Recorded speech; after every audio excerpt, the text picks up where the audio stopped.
రాష్ట్రంలో 6 గ్యారంటీ పథకాలను తప్పకుండా అమలు చేస్తామన్నారు రాష్ట్ర రవాణా శాఖ మంత్రి పొన్నం ప్రభాకర్. రంగారెడ్డి జిల్లా ఇబ్రహీంపట్నం ప్రాంతీయ రవాణా కార్యాలయాన్ని ఆయన ప్రారంభించారు. రామోజీ సంస్థ ద్వారా 2,20,00,000తో రవాణా కార్యాలయాన్ని ఏర్పాటు చేయడం అభినందనీయమన్నారు. ప్రభుత్వం ఇప్పటికే రవాణాకు సంబంధించిన 59 శాఖలతో సమీక్షలు చేసిందన్నారు. ఆటో యూనియన్లు ప్రతిపక్షాల ముసుగులో మోసపోవద్దని కోరారు మంత్రి.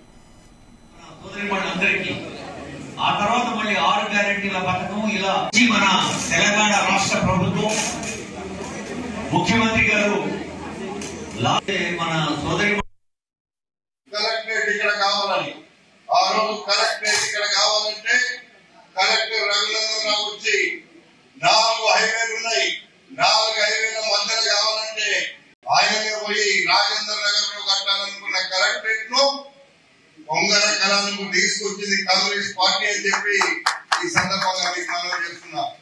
ఆర్టీఓ కార్యాలయాన్ని ప్రారంభించుకున్నాం. ఈరోజు తుర్కేంజల్ మున్సిపాలిటీలో ఈ యొక్క ఆర్టీఓ కార్యాలయాన్ని గౌరవ స్థానిక శాసనసభ్యుడు మల్లెడ్డి రంగారెడ్డి గారు స్థానిక కాలంలో రవాణా శాఖలో అనేకమైనటువంటి సంస్కరణలు ప్రక్షాళన చేపట్టి మారుతున్న కాలానికి అనుగుణంగా పెరుగుతున్నటువంటి వాహనాల సంఖ్యకు అనుగుణంగా రవాణా శాఖను తీర్చిదిద్దే ప్రయత్నం కొనసాగిస్తా ఉన్నాం, ప్రారంభిస్తా ఉన్నాం.